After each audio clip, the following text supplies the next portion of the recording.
नमस्कार, नेशनल खबर पे आपका स्वागत है। मैं हूं श्वेता रंजन। कल हमने आपको खबर दिखाई थी कि किस तरह से जो कोरोना महामारी फैली है बीते दिनों, उसके लिए जिम्मेदार चुनाव आयोग भी हो सकता है। और उसके बाद मद्रास हाईकोर्ट ने कल ये कहा भी था कि चुनाव आयोग की गैर जिम्मेदाराना ये हरकत थी और इसके लिए उन पर हत्या का मुकदमा भी चलाया जा सकता है। तो अब जो नई खबर इस मामले से जुड़ी आई है वो कि 5 राज्यों में हुए विधानसभा चुनाव के नतीजे 2 मई को आने वाले हैं, आप सब जानते हैं।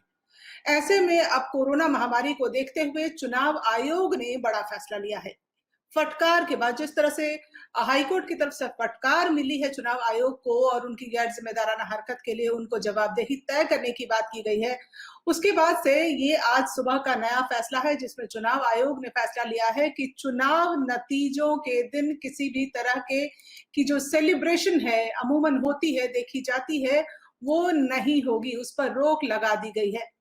तो विजय जुलूस जो निकलता है उस पर चुनाव आयोग ने रोक लगा दी है। चुनाव आयोग ने आदेश जारी किया है कि 2 मई को मतगणना के दौरान या बाद में विजय जुलूस निकालने पर पाबंदी रहेगी।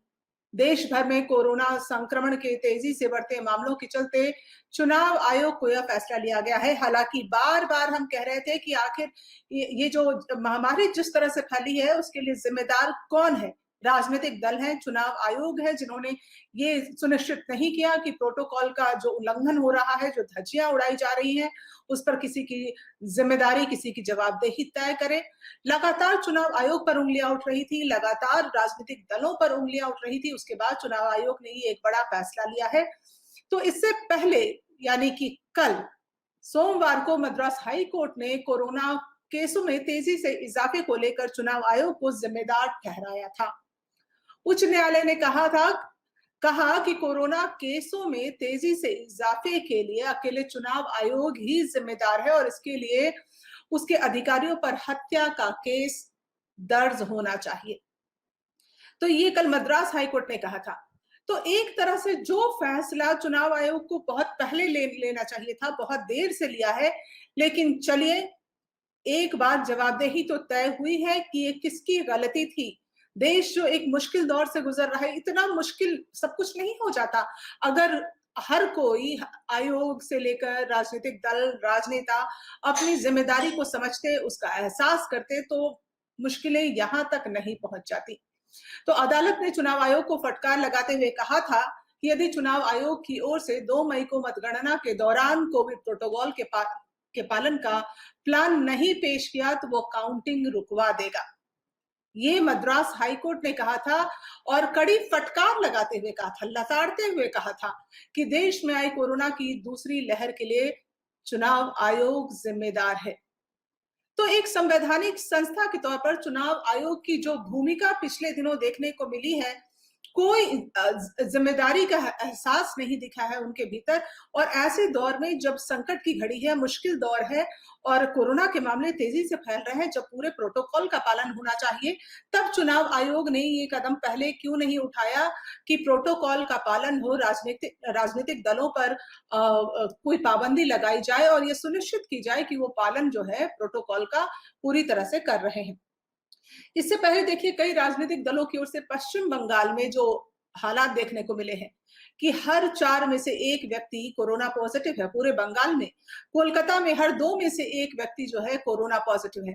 तो इतनी तेजी से जो बढ़े हैं मामले और आप देखिए जहां-जहां चुनाव हुए हैं, बंगाल, तमिलनाडु, केरल, पुडुचेरी, असम, तो सबके जो नतीजे हैं वो 2 मई को आने वाले हैं। लेकिन आयोग ने आज ये फैसला लिया है कि जो विजय जुलूस निकाली जाती है मतगणना के बाद, जो रिजल्ट्स आते हैं उसके बाद, उस पर पाबंदी है, ऐसा कुछ भी नहीं किया जाएगा। मद्रास हाईकोर्ट न्यायमूर्ति संजय बनर्जी ने कहा था कि चुनाव आयोग के अधिकारियों पर हत्या का मामला दर्ज हो। चुनाव आयोग के वकीलों ने कहा कि रैलियों के दौरान कोरोना नियमों का पालन सुनिश्चित किया गया था। इस पर कोर्ट ने कहा, क्या आप तब दूसरे ग्रह पर थे? तो इस तरह की बात, क्या आप दूसरे ग्रह पर थे जब राजनीतिक रैलियों का आयोजन किया जा रहा था? क्या चुनाव आयोग आंख मूंदे बैठा था? आंखों पर पट्टी बंधी थी कि उसको नहीं दिखाई दे रहा था कि कैसे हालात बन रहे हैं देश में? किस तरह से लोग रैलियों में शामिल हो रहे हैं और बिना मास्क के, बिना सोशल डिस्टेंसिंग के, और तादाद लोगों की, उसके लिए कहीं ना कहीं चुनाव आयोग को जिम्मेदार ठहराया गया है। लेकिन आप देखिए, प्रधानमंत्री नरेंद्र मोदी खुद भी उन रैलियों में शामिल थे और उनकी रैलियों में खास तौर पर लोगों ने ये सवाल उठाए थे कि मास्क कहाँ है। बहुत जब दबाव बनने लगा, उंगलियां उठने लगी, तो कांग्रेस और टीएमसी ने तो अपना फिर भी रैलियां रद्द की। लेकिन बीजेपी को यह फैसला लेने में कि रैलियां वर्चुअल होंगी बहुत वक्त लगा। तो आखिर कोई ना कोई तो जिम्मेदार था। इस पर हमने आपको पहले भी वीडियो प्रस्तुत किया है। लेकिन ये जो फैसला आया है, ये एक अच्छा फैसला है चुनाव आयोग की तरफ से। हालांकि ये बहुत देर से आया है और ये फैसला आने में चुनाव आयोग के ऊपर बहुत जो है दबाव के बाद ये फैसला लिया गया है। अगर आप मेरी राय से सहमत हैं तो अपनी राय को आप कमेंट बॉक्स में लिख सकते हैं और हमें बताइए कि आप इस बारे में क्या सोचते हैं। हमारे वीडियो को लाइक और सब्सक्राइब करें। नमस्कार।